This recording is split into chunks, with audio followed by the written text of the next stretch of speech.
अपनी कमजोरियां किसी को नहीं बतानी चाहिए। इसका मतलब यह है कि जीवन में हमारी कुछ कमजोरियां होती हैं, जैसे कि कोई डर, असुरक्षा या कुछ ऐसी बातें जिनमें हम उतने सक्षम नहीं हैं। अगर ये कमजोरियां दूसरों को पता चल जाएं, तो वे उनका इस्तेमाल हमारे खिलाफ कर सकते हैं।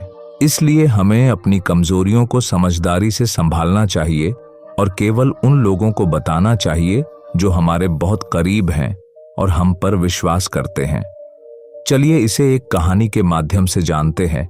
लेकिन कहानी शुरू करने से पहले जो लोग हमारे चैनल पर नए आए हैं, पूरी वीडियो देखें। अच्छा लगने पर चैनल को सब्सक्राइब, लाइक और अपना बहुमूल्य कमेंट भी दे, जिससे हमें प्रोत्साहन मिले और नए नए इसी तरह के वीडियो बनाने के लिए। तो चलिए कहानी को शुरू करते हैं। एक घने जंगल में एक प्रसिद्ध संत का आश्रम था। संत अपने ज्ञान और धैर्य के लिए जाने जाते थे। उनके पास दूर दूर से शिष्य आते थे। एक दिन एक जिज्ञासु शिष्य उनके पास आया और बोला, गुरुदेव, मुझे जीवन में सही मार्गदर्शन चाहिए। मुझे बताइए कि जीवन में कौन सी बातें दूसरों से साझा नहीं करनी चाहिए। संत मुस्कुराए और बोले, तुम्हें उत्तर मिलेगा, लेकिन इसके लिए तुम्हें धैर्य रखना होगा। चलो एक यात्रा पर चलते हैं। गुरु और शिष्य जंगल के भीतर चलने लगे। चलते चलते वे एक पेड़ के पास रुके, जहां एक चिड़िया अपने घोंसले में बैठी थी। गुरु ने शिष्य से पूछा, क्या तुम जानते हो यह चिड़िया क्यों इतना सतर्क रहती है? शिष्य ने कहा, शायद ये अपने अंडों को सुरक्षित रखना चाहती है। गुरु बोले, सही कहा। ठीक वैसे ही अपनी कमजोरियां किसी को भी मत बताओ। यदि लोग तुम्हारी कमजोरियों को जान लेंगे तो वे तुम्हारा फायदा उठा सकते हैं। कमजोरियां तुम्हारी ताकत बन सकती हैं अगर तुम उन्हें समझदारी से संभालो। आगे बढ़ते हुए वे एक नदी किनारे पहुंचे। वहां एक किसान अपनी फसल का कुछ हिस्सा छिपा रहा था। शिष्य ने पूछा, गुरुदेव, वह किसान ऐसा क्यों कर रहा है? गुरु ने उत्तर दिया, क्योंकि वह जानता है कि हर कोई उसकी संपत्ति में हिस्सेदारी लेना चाहेगा। अपने धन या संपत्ति के बारे में हर किसी को बताना मूर्खता है। यह तुम्हें नुकसान पहुंचा सकता है। रास्ते में उन्हें एक व्यापारी मिला जो बड़े गर्व से अपनी योजनाओं के बारे में बता रहा था। गुरु ने कहा, देखो, यह व्यक्ति अपनी योजनाओं का खुलासा कर रहा है। यह उसकी सबसे बड़ी गलती है। शिष्य ने पूछा, क्यों गुरुदेव? गुरु ने उत्तर दिया, क्योंकि यदि योजनाएं दूसरों को पता चल जाती हैं तो वे उन्हें विफल करने की कोशिश कर सकते हैं। अपने सपनों और योजनाओं को तब तक सुरक्षित रखो जब तक वे पूर्ण न हो जाएं। गुरु और शिष्य ने एक झील के किनारे विश्राम किया। वहां उन्होंने एक महिला को देखा जो नदी से पानी निकालकर चुपचाप दूसरों को दे रही थी। शिष्य ने कहा, वह कितनी महान है, लेकिन वह किसी को यह नहीं बता रही कि वह यह सेवा कर रही है। गुरु बोले, सही कहा।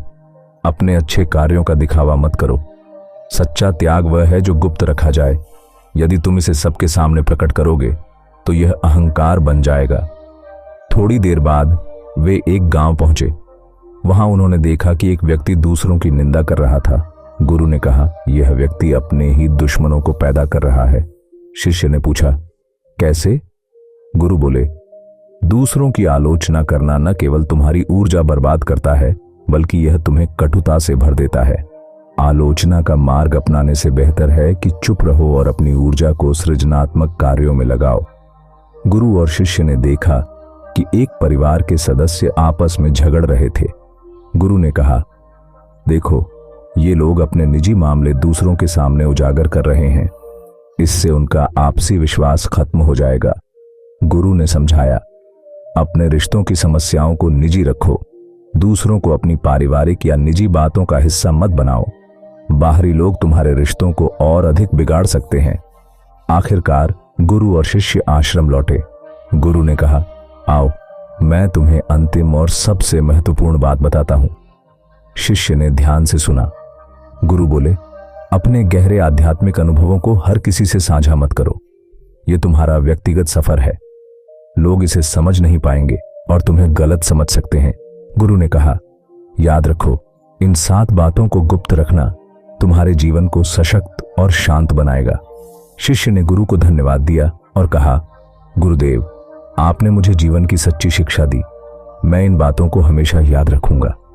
गुरु मुस्कुराए और बोले, अब जाओ और इन शिक्षाओं को अपने जीवन में उतारो।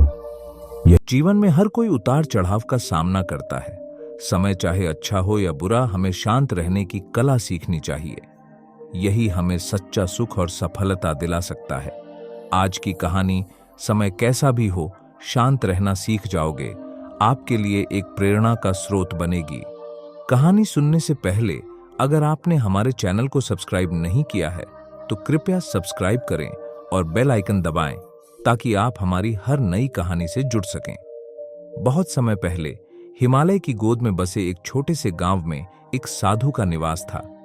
साधु का नाम शांतानंद था। उनका जीवन बहुत ही साधारण था, लेकिन उनकी बातें और जीवन जीने का तरीका असाधारण था। गांव के लोग उन्हें बहुत मानते थे और हर समस्या के समाधान के लिए उनके पास आते थे। एक बार गांव के एक किसान, जिसका नाम रमेश था, साधु के पास आया। उसका चेहरा चिंता और तनाव से भरा हुआ था। उसने साधु से कहा, गुरुजी, मेरी फसल इस साल बिल्कुल खराब हो गई है। घर में खाने को कुछ नहीं है। मैं क्या करूं? मेरा तो जीवन ही बर्बाद हो गया। साधु शांतानंद ने मुस्कुराते हुए रमेश को बैठने का इशारा किया और कहा, चिंता मत करो, हर समस्या का समाधान होता है, लेकिन पहले मुझे तुम्हारी कहानी सुनाओ। रमेश ने रोते हुए अपनी पूरी कहानी सुनाई। उसने बताया कि किस तरह लगातार बारिश ने उसकी फसल को बर्बाद कर दिया। उसके परिवार की स्थिति भी बहुत खराब हो गई थी। साधु ने कुछ देर तक रमेश की बात सुनी और फिर बोले, रमेश, क्या तुम जानते हो कि नदी का पानी हमेशा बहता रहता है? कभी वह शांति से बहता है तो कभी वह उफान पर होता है, लेकिन एक बात तय है, पानी रुकता नहीं। समय भी नदी की तरह है, यह भी बहता रहता है। कठिन समय आएगा तो जाएगा भी, बस तुम्हें शांत रहकर धैर्य से काम लेना होगा। रमेश ने पूछा, लेकिन गुरुजी, मैं शांत कैसे रहूं? जब मेरे पास कुछ भी नहीं है तो कैसे खुद को संभालूं? साधु ने रमेश को समझाने के लिए एक कहानी सुनाई। उन्होंने कहा, एक बार की बात है, एक राजा था जिसे अपने जीवन में हर चीज जल्दी चाहिए थी। वह बहुत अधीर स्वभाव का था। अगर कोई समस्या आती तो वह गुस्से में आ जाता और अगर कोई खुशी मिलती तो वह उत्साह में झूम उठता। उसकी यह आदत पूरे राज्य में चर्चा का विषय बन गई थी। एक दिन राजा ने अपने राज्य के सबसे बुद्धिमान व्यक्ति को बुलाया और कहा, मुझे ऐसा मंत्र दो जो मेरी खुशी और मेरे दुख दोनों में काम आए। उस बुद्धिमान व्यक्ति ने राजा को एक अंगूठी दी और कहा, इस पर जो लिखा है उसे ध्यान से पढ़ना और जब भी कोई कठिनाई आए या खुशी का समय हो, इसे देखना। अंगूठी पर लिखा था, यह भी बीत जाएगा। राजा ने उस मंत्र को अपने जीवन का हिस्सा बना लिया। जब भी उसे कठिनाई का सामना करना पड़ता तो वह अंगूठी देखता और कहता, यह भी बीत जाएगा, और जब खुशी के पल आते तो वह वही वाक्य दोहराता। धीरे धीरे राजा का स्वभाव बदल गया। वह शांत और स्थिर चित्त हो गया। साधु ने कहा, रमेश, इस कहानी से सीखो, समय चाहे कैसा भी हो वह गुजर जाएगा, तुम्हें बस धैर्य रखना है। साधु की बातों ने रमेश के दिल पर गहरा प्रभाव डाला। उसने साधु से कहा, गुरुजी, मैं समझ गया कि मुझे धैर्य रखना होगा, लेकिन क्या आप मुझे कोई तरीका बता सकते हैं जिससे मैं अपनी भावनाओं पर काबू पा सकूं? साधु ने मुस्कुराते हुए कहा, ध्यान का अभ्यास करो। रोज सुबह और शाम कुछ समय निकालकर शांत बैठो, गहरी सांस लो और अपने विचारों को स्थिर करो। इसके अलावा हमेशा याद रखो कि हर समस्या का समाधान होता है। जब तक तुम्हारा मन शांत रहेगा, तुम्हें सही रास्ता भी नजर आएगा। रमेश ने साधु की बात मानी।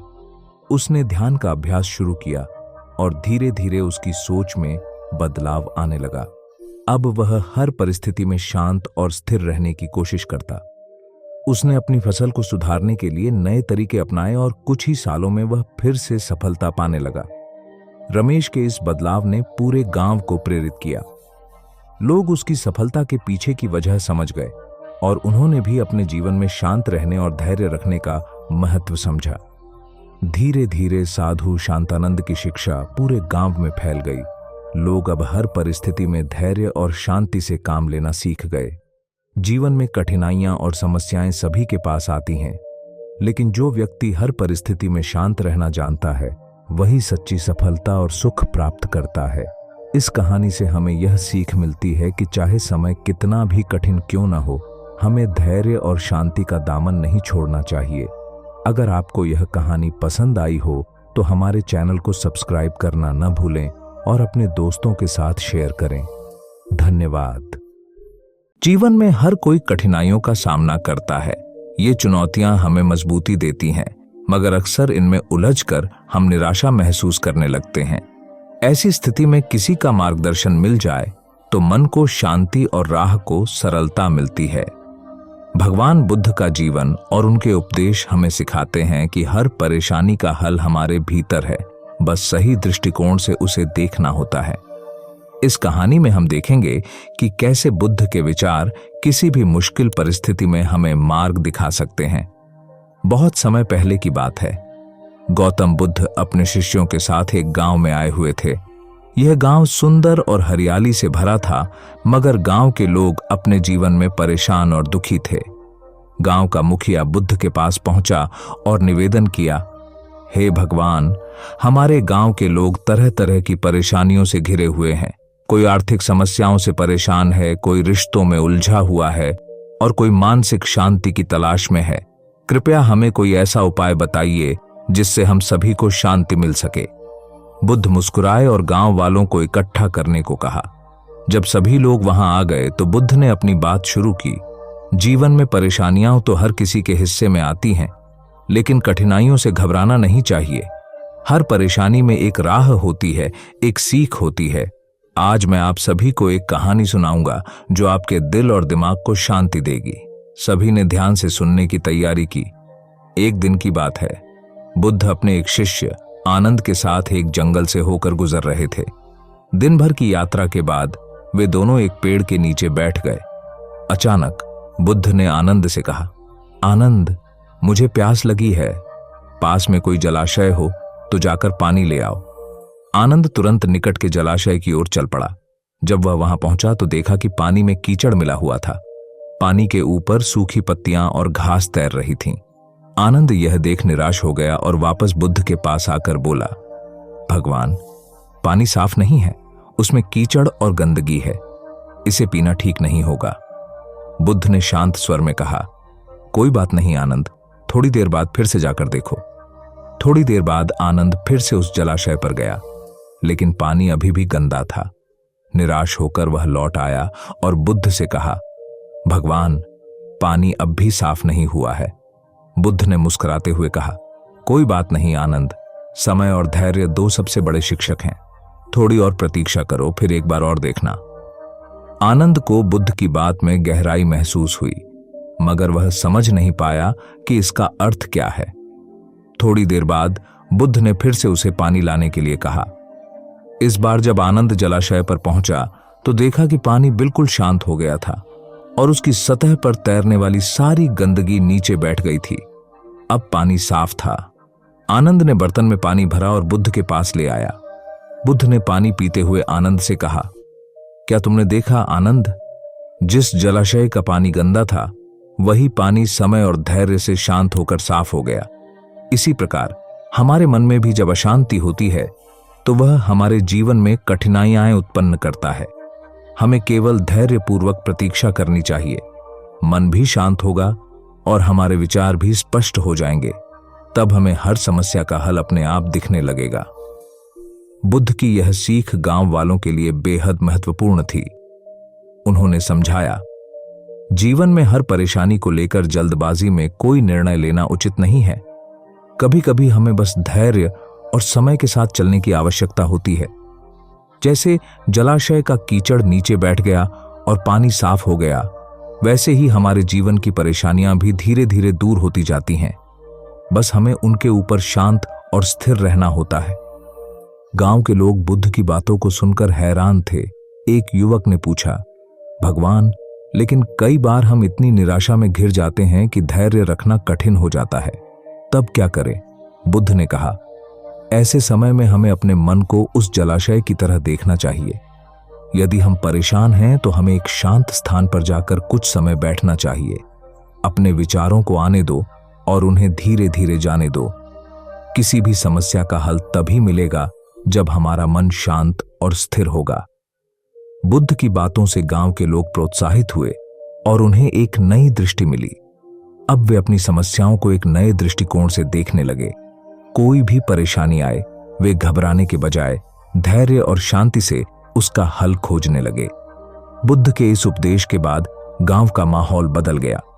लोग अब छोटी छोटी बातों पर झगड़ने की बजाय समझदारी से हर समस्या का सामना करने लगे। बुद्ध का यह छोटा सा मार्गदर्शन उनके जीवन में बड़ा बदलाव लाया। बुद्ध ने अंत में कहा, याद रखो, हर परेशानी में एक राह होती है। कठिनाई चाहे कैसी भी हो, अगर हम शांत मन से सोचें तो उसका हल अपने आप हमारे सामने आ जाता है। हमें अपने भीतर की उस शांति को ढूंढना चाहिए जो किसी भी हलचल के बाद भी स्थिर रहती है। वही शांति हमारे जीवन की सबसे बड़ी राह दिखाने वाली होती है।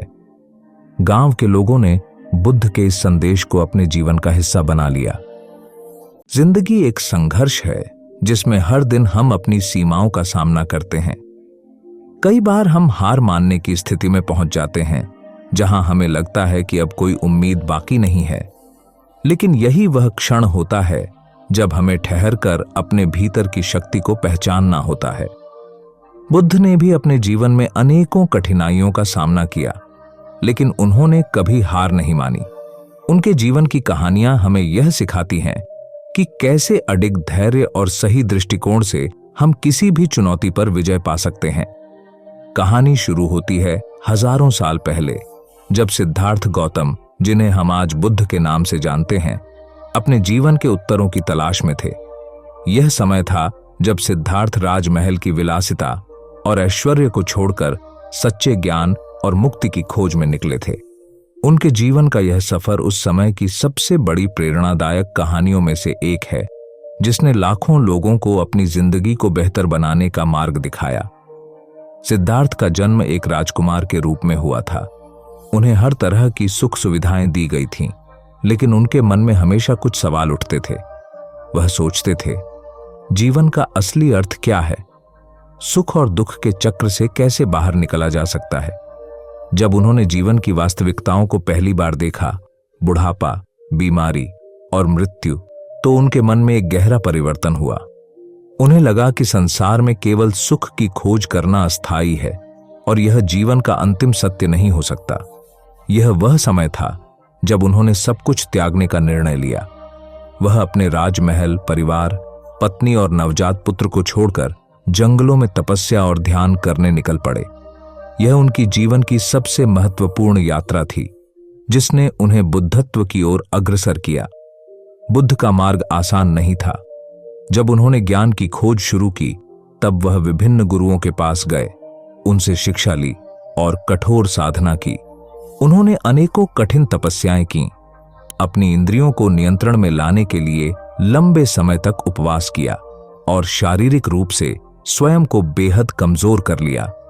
उन्होंने हर उस साधना को अपनाया जो उन्हें उस समय सही मार्ग की ओर ले जाती प्रतीत हो रही थी, लेकिन फिर भी उन्हें ज्ञान की प्राप्ति नहीं हो पाई। यहां एक महत्वपूर्ण मोड़ आता है, वह समय जब बुद्ध ने लगभग हार मान ली थी। कई महीनों की तपस्या के बाद जब उन्हें कोई सफलता नहीं मिली, तब उनके मन में निराशा छाने लगी। उन्हें लगने लगा कि क्या जीवन का सत्य वास्तव में पाया जा सकता है? क्या यह पूरी यात्रा व्यर्थ है?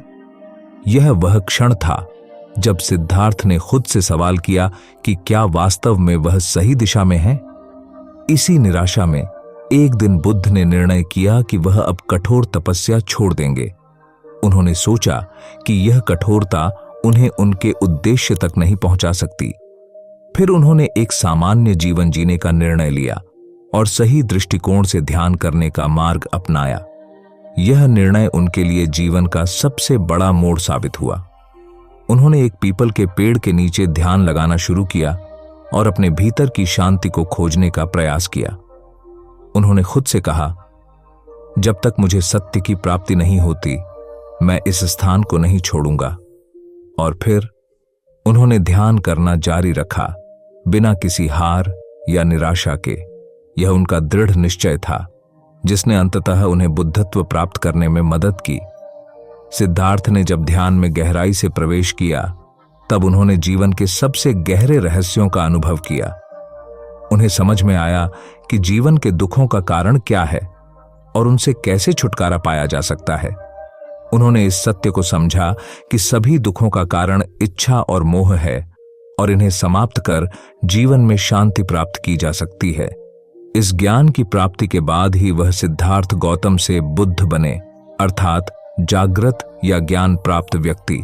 यह वह समय था जब बुद्ध ने अपनी हार को अपनी सबसे बड़ी जीत में बदल दिया। उन्होंने यह समझ लिया कि जीवन में जो हार लगती है वह वास्तव में एक नई दिशा की ओर इशारा करती है। बुद्ध का जीवन हमें यह सिखाता है कि हार मानना कभी भी समाधान नहीं होता। यदि सिद्धार्थ ने उस समय हार मान ली होती जब उन्हें तपस्या में सफलता नहीं मिल रही थी, तो शायद वह बुद्ध न बन पाते। उन्होंने जीवन में आई चुनौतियों का सामना किया और हर असफलता को एक सीख के रूप में लिया। यह कहानी हमें भी सिखाती है कि जब जिंदगी में कठिनाइयां आएं और हमें लगे कि अब कोई रास्ता नहीं है, तब हमें खुद से यह पूछना चाहिए, क्या हमने वास्तव में हर प्रयास कर लिया है? और अगर हमने किया है, तो क्या हम सही दिशा में जा रहे हैं? जीवन का हर मोड़ हमें कुछ सिखाने के लिए होता है। हर असफलता के पीछे एक छिपा हुआ संदेश होता है जिसे हमें समझना होता है। हर व्यक्ति की जिंदगी में ऐसे क्षण आते हैं जब उसे लगता है कि अब आगे बढ़ने की कोई उम्मीद नहीं है। चाहे वह करियर से जुड़ा संघर्ष हो, व्यक्तिगत संबंधों में समस्या हो या फिर खुद के साथ कोई आंतरिक लड़ाई हो, हर किसी को कभी न कभी हार मानने का विचार आता है। लेकिन इसी समय हमें बुद्ध की यह कहानी याद करनी चाहिए। जीवन में असली संघर्ष तब होता है जब आप खुद को पहचानते हैं और अपनी असफलताओं को स्वीकारते हैं। हार मानने की बजाय हमें उन असफलताओं से सीख लेकर उन्हें अपनी सबसे बड़ी ताकत में बदलने की कोशिश करनी चाहिए। बुद्ध की तरह हमें भी यह समझना चाहिए कि हर असफलता के बाद सफलता का रास्ता खुलता है। बस हमें धैर्य और सही दृष्टिकोण की जरूरत होती है। बुद्ध का जीवन यह सिखाता है कि सफलता के लिए धैर्य सबसे महत्वपूर्ण गुण है। चाहे आपकी समस्याएं कितनी भी बड़ी क्यों न हों, अगर आप धैर्यपूर्वक सही दिशा में काम करते रहेंगे तो अंत में सफलता मिलेगी। हार मानने का विचार हमारे मन में तभी आता है जब हम धैर्य खो देते हैं और समस्या का समाधान नहीं देख पाते। ध्यान दें कि बुद्ध ने भी अपनी यात्रा के दौरान कई बार निराशा का सामना किया, लेकिन उन्होंने अपने उद्देश्य से कभी मुंह नहीं मोड़ा। वह हमेशा अपने मार्ग पर अडिग रहे और यही अडिगता ही उन्हें सफलता की ओर ले गई। जिंदगी में भी जब हमें कोई रास्ता नहीं दिखाई देता, तब हमें रुककर अपने भीतर की आवाज सुननी चाहिए। बुद्ध ने अपने जीवन में ध्यान को एक महत्वपूर्ण स्थान दिया। ध्यान के माध्यम से उन्होंने अपने मन को शांत किया और जीवन के सत्य को समझा। जब हम अपनी जिंदगी में उलझ जाते हैं और हार मानने की स्थिति में पहुंच जाते हैं, तब ध्यान हमारे लिए सबसे अच्छा माध्यम हो सकता है। ध्यान के द्वारा हम अपने मन को शांत कर सकते हैं और अपने जीवन के महत्वपूर्ण प्रश्नों के उत्तर ढूंढ सकते हैं। ध्यान एक ऐसा साधन है जो हमें खुद से जुड़ने में मदद करता है। यह हमें अपने मन की अव्यवस्था से बाहर निकालता है और हमें स्पष्टता प्रदान करता है। बुद्ध के जीवन से यह सीख मिलती है कि अगर आप अपनी समस्याओं का समाधान ढूंढना चाहते हैं, तो सबसे पहले अपने मन को शांत करें और अपने भीतर की आवाज को सुनें। अक्सर हम हार और जीत को बाहरी परिस्थितियों से जोड़ते हैं। हमें लगता है कि अगर हमें कोई बाहरी सफलता नहीं मिली तो हम हार गए। लेकिन बुद्ध ने हमें यह सिखाया कि असली हार और जीत हमारे भीतर होती है। अगर हमने अपने मन की शांति को पा लिया तो हम असली विजेता हैं, और अगर हम अपने भीतर अशांत हैं तो बाहरी सफलताएं भी हमें सच्ची खुशी नहीं दे सकती। यह दृष्टिकोण हमें यह समझने में मदद करता है कि जिंदगी की असली लड़ाई हमारे भीतर होती है। बाहरी दुनिया की चुनौतियां अस्थायी होती हैं, लेकिन हमारी आंतरिक शांति और संतुलन हमें हर परिस्थिति में मजबूती से खड़ा रखती है। जब हम हार मानने की स्थिति में होते हैं, तब हमें अपने भीतर की इस शक्ति को पहचानने की जरूरत होती है। बुद्ध की कहानी हमें यह सिखाती है कि हार मानना कभी भी समाधान नहीं होता। जीवन में कितनी भी कठिनाइयां क्यों ना आएं, हमें धैर्य और दृढ़ संकल्प के साथ उनका सामना करना चाहिए। हमें अपने भीतर की शक्ति और शांति को पहचानना चाहिए और हर असफलता को एक सीख के रूप में लेना चाहिए। बुद्ध ने भी अपनी यात्रा में अनेकों संघर्षों का सामना किया, लेकिन उन्होंने कभी हार नहीं मानी। अगर जिंदगी में आप भी हार मानने की स्थिति में हैं, तो बुद्ध की यह कहानी आपको प्रेरणा दे सकती है। हार मानने की बजाय अपनी असफलताओं से सीखें, धैर्यपूर्वक सही दिशा में काम करें और अपने भीतर की शक्ति को पहचानें। जीवन में असली जीत तब होती है जब आप हर परिस्थिति में शांत और संतुलित रह पाते हैं। इसलिए कभी हार न मानें। हर असफलता के पीछे एक छिपा हुआ संदेश होता है, जिसे समझने की कोशिश करें। यही बुद्ध का संदेश है। जीवन में कभी हार मत मानो, क्योंकि असली हार तभी होती है जब आप खुद को हार मान लेते हैं। यह कहानी एक व्यक्ति की है जो अपनी जीवन यात्रा में निराशा और दुख के बादलों से घिरा हुआ था। वह व्यक्ति हर रोज अपने मन में एक प्रश्न पूछता था, आखिर क्यों मैं इतना दुखी हूं? क्या मेरे जीवन में खुशियां कभी आएंगी? उसकी यह स्थिति उसे और भी गहरे अवसाद में डुबो रही थी। उसका नाम मोहन था। मोहन एक साधारण व्यक्ति था। वह एक छोटे से गांव में रहता था और उसकी जीवन शैली बिल्कुल आम थी। उसके पास न तो कोई बड़ा धन था और न ही कोई बड़ी समस्या, लेकिन फिर भी वह हर समय एक अनजाने दुख में जी रहा था। उसका मन शांत नहीं था और उसे ऐसा लगता था कि जीवन में कुछ कमी है। हर रोज काम पर जाते समय लोग उसे देखकर कहते, मोहन हमेशा उदास क्यों रहता है? ये बात उसे और भी दुखी कर देती थी। मोहन की दिनचर्या साधारण थी। सुबह उठता, काम पर जाता, फिर घर लौटता और रात को सो जाता। लेकिन हर दिन उसके दिल में वही सवाल उठते रहते थे, क्या जीवन में कुछ और नहीं है? क्या मेरे भाग्य में सिर्फ दुख ही लिखा है? उसने अपनी दुख भरी जिंदगी से तंग आकर कई बार दोस्तों से और गांव के बुजुर्गों से सलाह मांगी, लेकिन कोई भी उसे सटीक उत्तर नहीं दे पाया। एक दिन मोहन ने सुना कि पास के जंगल में एक महान साधु रहते हैं जो जीवन के गूढ़ रहस्यों को जानते हैं। लोग कहते थे कि वे साधु दुखी लोगों को जीवन की सच्चाई समझाते हैं और उनके जीवन में खुशियां भरते हैं। यह सुनकर मोहन के मन में उम्मीद की एक किरण जागी। उसने सोचा, शायद यह साधु मेरी समस्याओं का हल जानता हो। अगले ही दिन मोहन ने साधु से मिलने का निश्चय किया। वह लंबी यात्रा के बाद जंगल के उस हिस्से में पहुंचा जहां वह साधु रहते थे। साधु का आश्रम एक छोटी सी कुटिया थी जो घने पेड़ों के बीच छिपी हुई थी। जब मोहन वहां पहुंचा तो उसने देखा कि साधु एक वृक्ष के नीचे ध्यान में मग्न थे। मोहन ने साधु के पास जाकर उन्हें प्रणाम किया और विनम्रता से कहा, हे महात्मा, मैं बहुत दुखी हूं। मेरे जीवन में शांति नहीं है। हर रोज मैं अपने जीवन से थका हुआ महसूस करता हूं।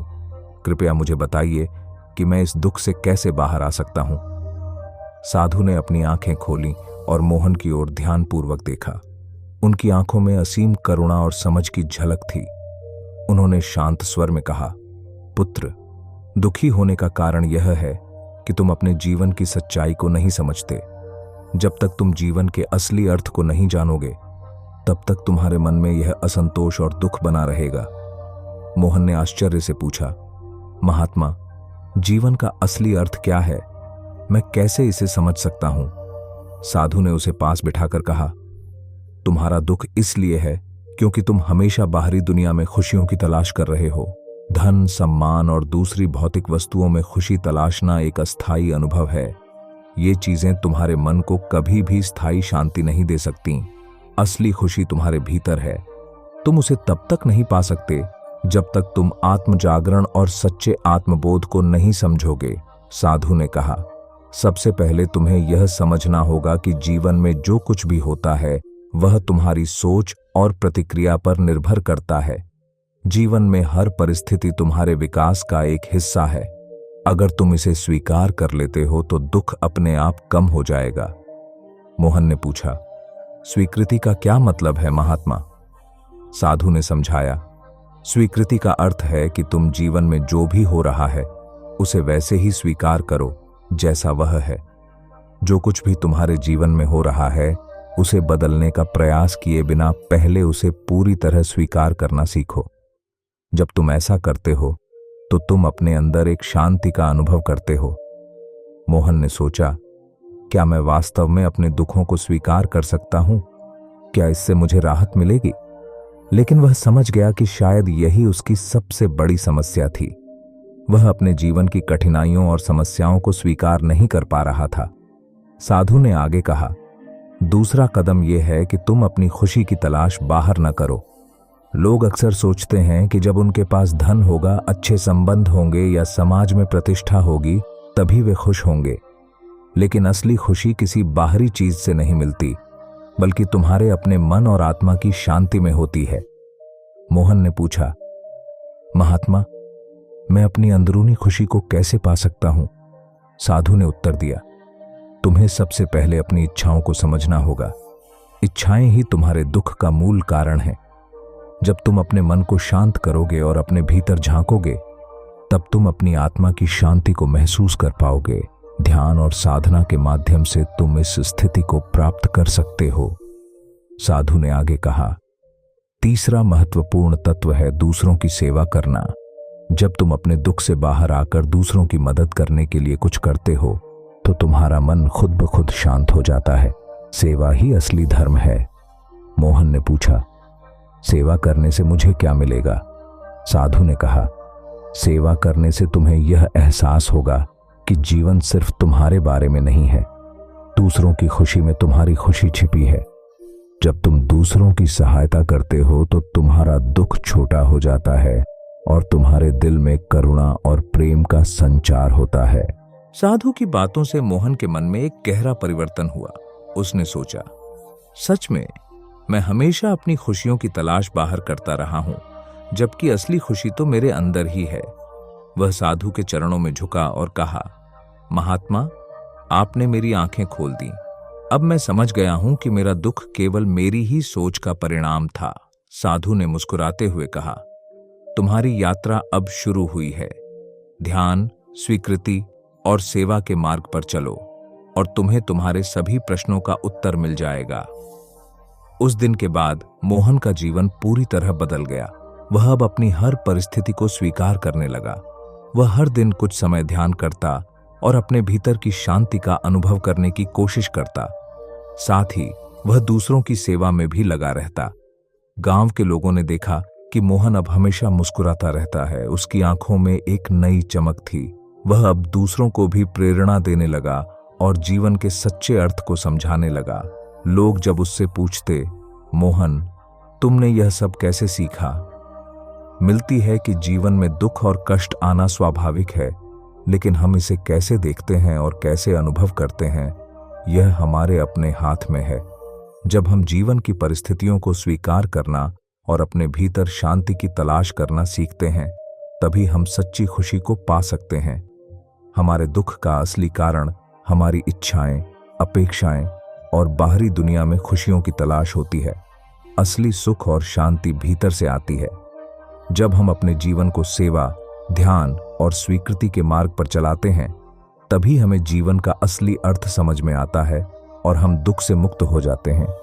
तो अगर आप भी जीवन में दुखी हैं, तो इस कहानी से प्रेरणा लें। यह याद रखें कि दुख आपके मन की एक स्थिति है और इसे बदलने की शक्ति आपके ही हाथ में है।